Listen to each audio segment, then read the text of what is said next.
Autre exemple de résolution d'équation différentielle, on va partir sur x seconde plus 2x' plus 2x égale 0, donc toujours une équation où le second ordre c'est 0, et comme condition initiale on va prendre x de 0 égale 1 et x' de 0 égale 1. L'équation caractéristique, je reprends les trois coefficients ici et je les applique sur un polynôme, r carré plus 2r plus 2 est égal à 0, delta c'est b carré moins 4ac, ça fait moins 4, les deux racines R1 et R2 c'est moins 2 plus ou moins j racine de valeur absolue de moins 4 divisé par 2a avec a qui vaut 1. Donc ça donne moins 1 plus ou moins j, et là on va identifier alpha qui est égal à moins 1 et oméga, le coefficient qui est ici, qui vaut 1.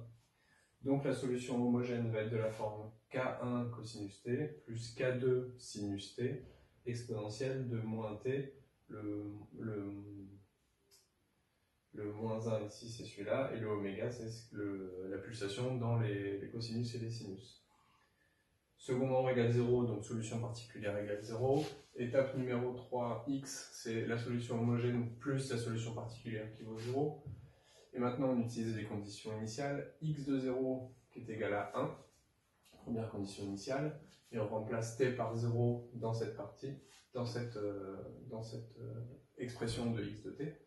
Donc on a k1 cosinus 0 plus 0, puisque sinus de 0 ça vaut 0, exponentielle de 0 ici. Et donc on obtient, après simplification, k1 est égal à 1, puisque cosinus de 0 ici ça vaut 1. Pour la deuxième condition initiale, on a besoin de la dérivée, donc il faut calculer x' de t.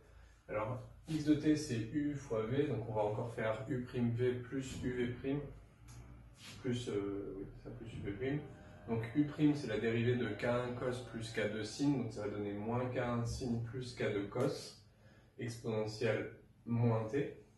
Puis après on va dériver le u, non on va pas dériver le u, on va mettre uv', donc du coup on recopie ça, et on fait la dérivée de exponentielle moins t, et la dérivée d'exponentielle moins t c'est moins exponentielle moins t. Donc là on a l'expression de la dérivée de x, et donc on peut utiliser x' de 0 est égal à 1.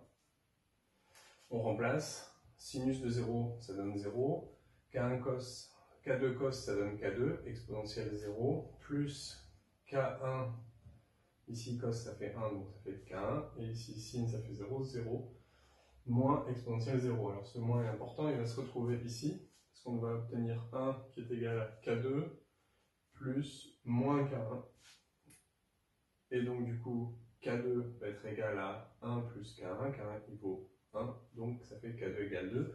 Maintenant on remplace K1 et K2 dans cette expression-là, et on obtient la forme finale de la solution finale de x de t est égal à 1 fois cosinus t plus 2 fois sinus t, le tout multiplié par exponentielle moins t.